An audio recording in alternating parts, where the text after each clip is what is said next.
My name is Jacque Fresco. I'm project director of the Venus Project in Venus, Florida.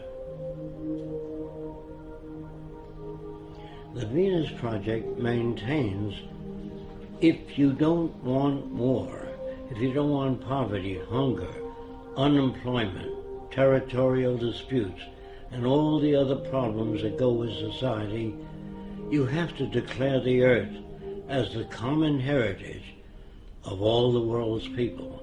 If you fail to do that, you'll have problems to the amount of events you don't want to change. If we don't change, we'll have the same problems over and over again.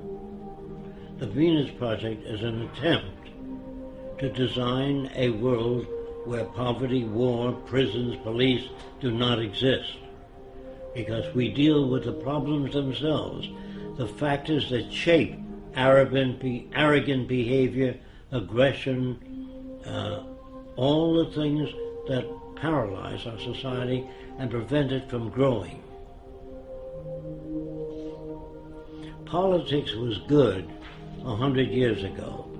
Today, politicians have no ability to solve any problems because they're not students of behavior, they're not students of agriculture, oceanography.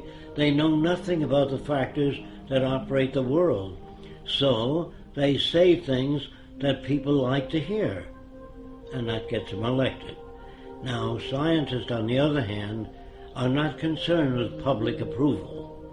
What they do, even if everybody on Earth believed the Earth was flat, they would say, "You're wrong. This is the evidence we have to support the fact that the Earth is round." But they don't say, it's a little round, a little flat. That's politicians. Money was a convenience designed by man many years ago. He used to carry a bag of apples and change it for tomatoes. That was a trade in the old days. But when you invented money, it carried smaller particles, and it was easier to represent apples or tomatoes or eggs by giving a person a coin instead of bringing 50 eggs and chickens. Money represented a value agreed upon to diminish the lugging around of heavy objects. Later, it became the most corrupting medium in the world. It corrupted people. They paid each other off. If you wanted a congressman to act in your behalf, you put up a certain amount of money to help him get elected, and you owed that person a favor. And that's the same with the drug companies, the auto companies, the banks. All systems all over the world that use money are basically corrupt. Religion. In the old days, people could not account for natural events.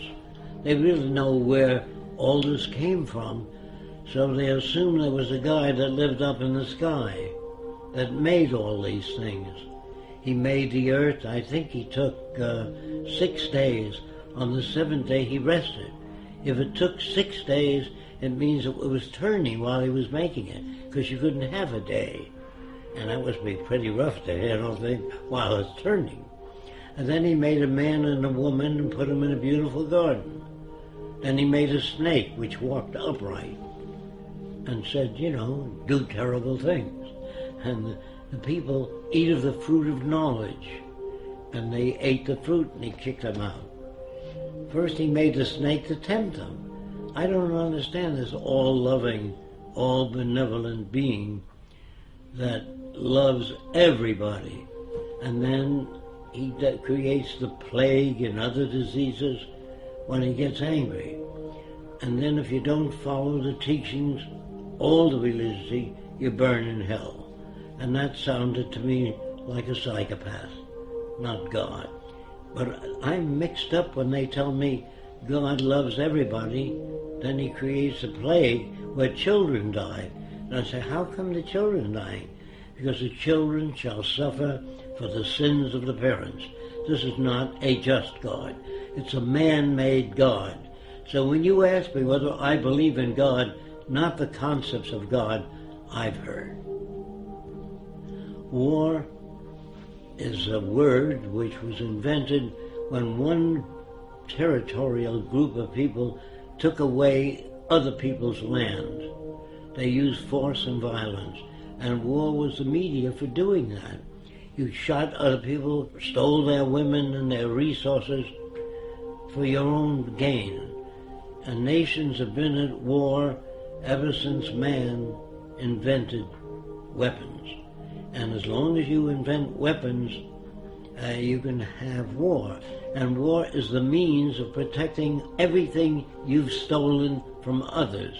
No nation starts out very big. They start out smaller and take land away from other people. And they don't take it by invitation. They weren't invited to take over the land. They took it by killing, force, and violence. And war is the most inappropriate way of solving the differences. That's why I'm against the Pentagon and the military, because they majorly should be concerned with how to bridge the difference and bring nations together toward a common purpose, namely taking care of the environment, one another, and restoring the damaged environment. That's what I'd like to see in military systems. I would like to see, instead of training millions of soldiers to be killing machines, I'd rather train them in being problem solvers. Send them back to school, teach them social science, social psychology, sociology, so they can add to the culture, not be destructive. But ask anybody, what does democracy mean? They think it means participation in government affairs. So I asked them, do you really believe in democracy? They always say yes. I said, did you vote for the space program? They said, no. Did you vote for the Vietnam War? No. Did you vote for the war now? No. Where the hell do you participate? That's an illusion given to people. They even pick the people you vote for to make sure they'll keep things as they are, the establishment. So they put them out there for you to vote for them. If we lived in a democracy, there'd be 5,000 political parties, different points of view. In a true democracy, you would have that. All points of view expressed on television and radio. It's up to you to turn it off.